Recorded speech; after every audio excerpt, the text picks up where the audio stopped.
Bonjour à tous, bienvenue sur Radio Clé de Vie, la radio du développement personnel, mais aussi de la santé au naturel, avec Luc Baudin dans l'émission Vivre libre et autonome, décidément, et autonome. Bonjour Luc. Bonjour Alexandre et bonjour à tous. Heureux d'être là. Alors Luc, on a vu les deux précédentes émissions, les soins énergétiques, la captation des énergies. Et puis, quand cette émission sera diffusée, il restera que quelques semaines avant justement la formation que tu fais à Montréal. Donc, vous avez tous les renseignements qui sont en bas de cette vidéo. Luc, on a vu la captation des énergies, donc on a vu un petit peu comment capter ces énergies. Et puis maintenant, c'est remonter son niveau d'énergie. C'est quand même pas mal en complément par rapport à la captation d'énergie. Remonter son niveau d'énergie, comment on fait ça? Voilà, parce qu'en fait, quand, pour notre force vitale, pour notre vitalité, il faut bien comprendre que on a l'énergie cosmique et tellurique qu'on a vu comment capter dans l'émission précédente. Donc ça, c'est une source. Après ça, il va y avoir une autre source d'énergie qui vient de notre énergie ancestrale, qui nous est fournie à la naissance. Ça, on peut rien y changer. Par contre, on peut faire en sorte l'utilise d'une manière économique ou dispendieuse. Après ça, on a les autres énergies qui vont nous arriver aussi de l'air, de l'eau et de l'alimentation que l'on consomme. Donc tout ça, entre les énergies cosmiques telluriques ancestrales, l'eau, l'air et les aliments, tout ça, ça va nous contribuer à nous donner notre force vitale. Et cette force vitale, c'est elle qu'il va falloir aider à monter. Et cette force vitale va nous donner quoi? Va nous permettre d'une part notre activité dans la journée. Donc, et quelque part, quand on bouge, quand on remue, etc., on use notre corps, on use notre esprit. Et puis, par contre, cette même énergie vitale, elle va nous permettre de nous réparer au cours de la nuit, de réparer notre corps, de classer les informations qu'on a pu apprendre, etc. Donc c'est pour ça que cette énergie vitale est très très importante. Donc on a vu déjà, donc je vous ai dit, l'énergie ancestrale, on ne peut pas y changer grand-chose parce qu'elle nous est fournie à la naissance, point barre, mais évidemment à nous de faire attention de ne pas la galvauder. Après ça, on a vu comment capter les énergies cosmiques et telluriques. Ça, c'est un élément extrêmement important. Et le troisième point qui va être important, ça va être, on va pouvoir travailler aussi sur notre mode de vie. Et ça, c'est très important. Parce que notre mode de vie, c'est pas tout de remonter l'énergie, mais après ça, il faut aussi, si on a d'autres apports complémentaires qui sont importants. Alors le premier apport évident, c'est déjà de travailler avec une alimentation de qualité.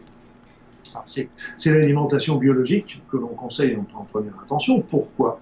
Parce qu'en fait, là, je ne parlerai même pas de la qualité des nutriments, etc. Ça, c'est ce domaine médical. Ce que je dirais plutôt, c'est que au niveau énergétique, c'est qu'une alimentation biologique, c'est une alimentation qui a une énergie supérieure au niveau vibratoire de la Terre. Donc, ça veut dire qu'elle va nous apporter de l'énergie en même temps qu'on va la digérer. Par contre, une alimentation industrielle, ou alors les aliments qui sont cuits, recuits, les bons vieux ragoûts de chez nous, qui sont délicieux, Ouais. mais ça n'empêche qu'ils ont une énergie très basse, et si bien que quand ils doivent être digérés, eh bien à ce moment-là, l'organisme va pomper dans ces énergies pour les digérer. Et c'est pour ça qu'on fait des jolis petits coups de barre entre les repas. Justement, oui. Parce que au lieu de nous apporter de l'énergie, c'est en train de nous en prendre pour être digéré. Donc c'est pour ça qu'il est conseillé de prendre une alimentation biologique, de pays, de saison, parce que aussi les énergies des aliments, des plantes vont varier en fonction des saisons. Et puis nous, comme on est en train de suivre cette saison, c'est important par exemple, d'éviter de manger des fraises en hiver. Bon, on peut se faire des petits extras, ça c'est clair, mais il ne faut pas que ce soit une habitude également. Donc c'est important qu'elle soit faite. Après ça, l'élément important, c'est plutôt préférer une alimentation crue ou une alimentation faiblement cuite. Donc le niveau qu'on conseille de ne pas dépasser, c'est 110 degrés par exemple. D'accord. 110 degrés, parce que là on commence à tomber sur une dénaturation des aliments et donc de ces énergies. Là aussi, faites attention quand vous mangez un aliment, vous mangez par exemple une pomme, plus la pomme va rester, donc, par exemple en réserve, etc. Plus elle va rester, plus elle va perdre de ses nutriments, mais elle va perdre aussi son énergie. Donc plus elle est fraîchement cueillie, plus elle a sa vitalité. Donc là aussi, c'est un élément extrêmement important. Ouais, favoriser tout ce qui est culture en fait locale. Hein.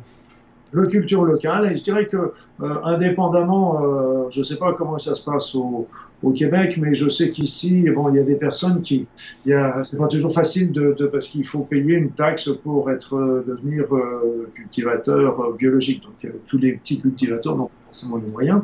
Donc, il faut regarder aussi par rapport, il y a des petits cultivateurs qui font aussi beaucoup d'efforts pour faire ce qu'on appelle une culture raisonnée. Donc, qui est déjà, entre guillemets, comme on le disait dans le pays où j'habitais, d'où je viens, c'était moins pire. Donc c'était déjà plus léger en polluant, etc. Donc c'est déjà c'est un peu plus naturel et que les industries proprement industrielles. Donc ça c'est au niveau de l'alimentation, c'est vraiment un élément de base. Après ça, le deuxième point, c'est l'eau. L'eau, parce que je rentrerai pas dans le débat quelle eau choisir. Moi, personnellement, je préfère toujours plutôt les eaux de source que les eaux minérales parce qu'elles perdent de leur minéralisation justement avec le temps. Mais par contre, ce que vous pouvez faire d'une manière très très simple, c'est de prendre l'eau et de secouer la bouteille. D'accord. En secouant la bouteille, si c'est une bouteille neuve, il faut vous en vider un petit peu, vous buvez un petit bout pour laisser un espace encore plus important et que l'agitation soit plus importante. Et ça, simplement, se fait. Il y a même des personnes qui vont passer l'eau au mixeur. Au mixeur, ah ouais. Ça permet de ioniser cette eau. Et donc, en la ionisant, ça fait une eau qui est beaucoup plus énergétique. D'accord. Justement, j'avais parlé de l'eau ionisée. En fait, c'est ça, c'est simplement de la secouer. C'est simplement de la secouer. Il y a des appareils qui se vendent pour ça, là. Qui se vendent comme ça. Ben, vous avez un mixeur, ça peut être aussi faire quelque chose de très intéressant. C'est bon à savoir, ça. Voilà, je vais pas me faire des copains en disant ça, mais... Oh, c'est pas grave. Oui, mais ça fait pas ceci, ça fait pas cela, je sais, mais ça fait déjà très très bien et c'est très simple. Et donc cette ionisation, il faut bien savoir que tout notre corps utilise des ions pour toutes nos réactions chimiques ne sont basées que sur les ions. C'est toujours des ions qui vont provoquer nos réactions chimiques dans notre corps. Et si une molécule n'est plus ionisée, elle n'est plus utilisable. Et c'est pour ça que les eaux minérales, quand elles ont été conservées pendant trop longtemps entre le moment où elles ont été prélevées à la source et le moment où le consommateur va l'avoir, elles ne sont plus ionisées. Donc les minéraux ne sont plus biodisponibles. Et donc ils sont devenus inutiles. Donc c'est pour ça que le secouer est déjà très important. D'accord, oui, justement, c'est la question que j'allais te poser. Sur une bouteille qui a été entreposée pendant un certain temps, si tu la resecoues, la ionisation revient? Alors, je ne sais pas pour la ionisation des minéraux. D'accord, ok. Il n'y a pas eu de... Mais pour l'eau, ça c'est sûr que ça va la ioniser. De toute façon, c'est ce qu'on retrouve également avec notre respiration, parce que si on a un air ionisé, par exemple, quand on est au bord de la mer avec les grosses vagues, au bord d'une cascade, d'un torrent, trouver ça en haute montagne aussi avec la ionisation de l'air, etc., avec le soleil qui va ioniser l'atmosphère. Ça donne un air qui va être ionisé, qui va être beaucoup bon pour notre santé également. Donc ça, c'est aussi un élément important de faire attention à cette respiration. Et il y a des personnes donc d'avoir une activité physique est bien sûr importante parce que on sait aussi que rien qu'au niveau énergétique corporel, plus on bouge, plus on va fabriquer, plus nos cellules vont fabriquer ce qu'on appelle des petites mitochondries, c'est des petits organiques qui sont à l'intérieur. Or, ces mitochondries, elles fabriquent de l'ATP, qui est l'énergie du corps. Ouais. Donc, plus on bouge, plus on fabrique de mitochondries, plus on a d'ATP, et plus le corps a d'énergie. Et c'est pour ça qu'au niveau même des personnes qui ont des syndromes de fatigue chronique ou des choses même des fatigués, moi, je leur dis toujours bouger. Je me rappelle toujours de patients qui étaient fatigués, qui sont partis en vacances. Ils sont partis en vacances et ils ont fait des vacances, ce que j'appelle des vacances bouettes. C'est-à-dire c'est qu'ils se sont levés le matin, ils ont pris leur petit déjeuner, ils sont tombés sur la plage, ils ont été de temps en temps se baigner, le transin, à midi ils ont été manger, le transin, ils ont baigné sur le transin et le soir dîner, puis ils ont été se coucher. Donc activité, zéro. Et ils m'ont dit, oui, on s'est reposé pendant une semaine. Oui, c'est bien, comment vous vous sentez? Complètement fatigué. Oui, parce que on a besoin de bouger, on a besoin peut-être d'apporter de l'énergie, mais on a le fait de bouger, ça ventile, ça oxygène, et comme je vous ai dit pour l'oxygénisation, mais en plus ça nous permet d'éliminer les toxines, parce que ça aussi c'est important. Il y a un exercice qui est très intéressant d'ailleurs, hein, c'est juste de secouer les bras, et on voit justement cette énergie circuler, quoi. La sent, oui, tout à fait. Non, on la sent complètement, ouais. ensemble. Ben, c'est pour ça que le fait de bouger, de danser, de remuer est important, parce que si on ne fait que se reposer, de toute façon, ça ne suffira pas. Et c'est pour ça qu'on dit aux gens qui ont des fatigues chroniques, bougez, même si c'est que 500 mètres que vous pouvez faire. 500 mètres, mais faites-le 500 mètres 2-3 fois par jour. Et puis vous verrez qu'avec le temps, vous en ferez 600, vous en ferez 700, etc. Ça, on redéveloppe à ce moment-là son activité. Donc là c'est important. Donc c'est l'alimentation, l'eau énergétisée, c'est la respiration, c'est l'activité physique. Même si on est, c'est parce qu'on va fabriquer ses énergies également. Il y a un élément qui est important aussi, c'est de regarder l'énergie vibratoire de lieu où on habite également, parce que c'est ce qu'on appelle la géobiologie. La géobiologie, parce que il y a plein de réseaux énergétiques sur la Terre. Et si, par exemple, notre lit se retrouve sur un point de croisement ce qui est fréquent, parce que souvent, le premier réseau, il fait un maillage de 2 mètres sur 2, 2 mètres sur 2 mètres 50. Oh, c'est très court, oui. C'est très court. Donc, on a beaucoup de nœuds, et si ce nœud se correspond justement, par exemple, à un endroit où on va dormir la nuit, c'est un endroit qui va pomper les énergies.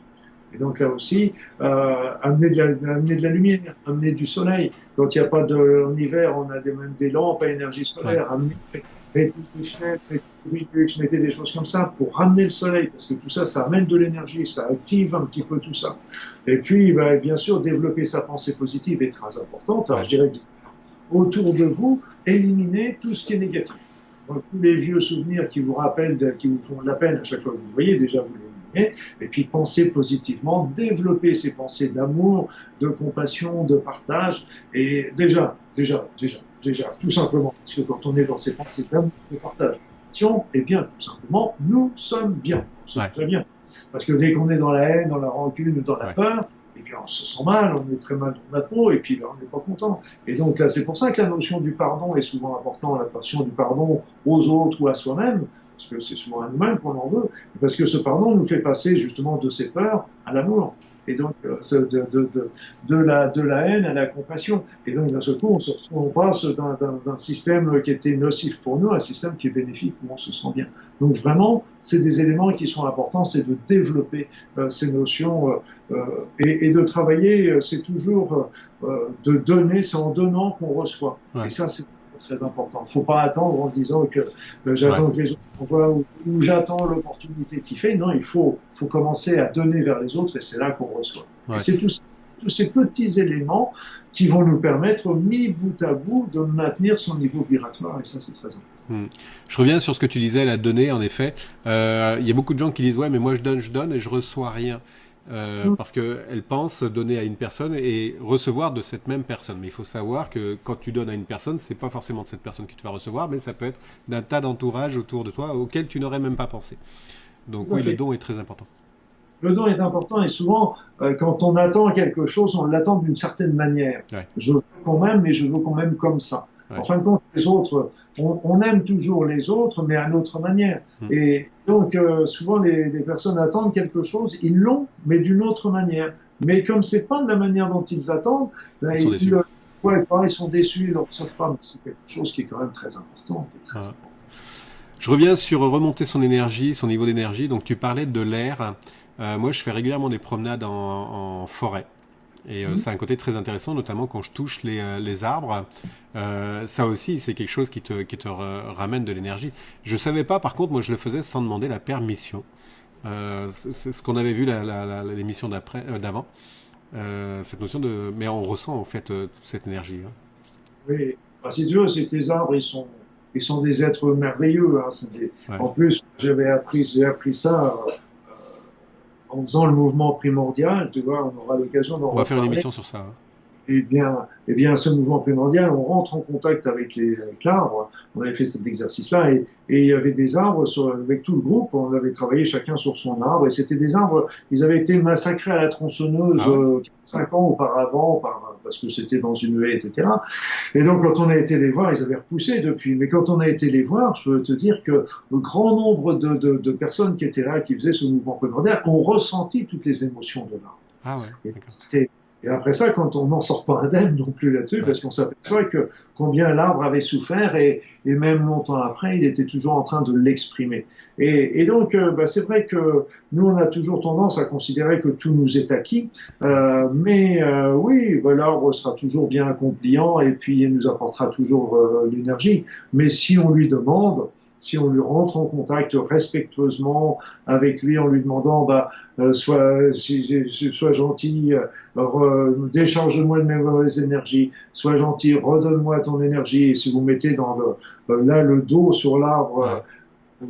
ou l'inverse, peu importe, comme vous le sentez bien, et là vous allez sentir, et si c'est un beau grand arbre puissant, etc., vous sentirez, et souvent ça fait comme si on nous prenait dans nos bras d'ailleurs, Ah.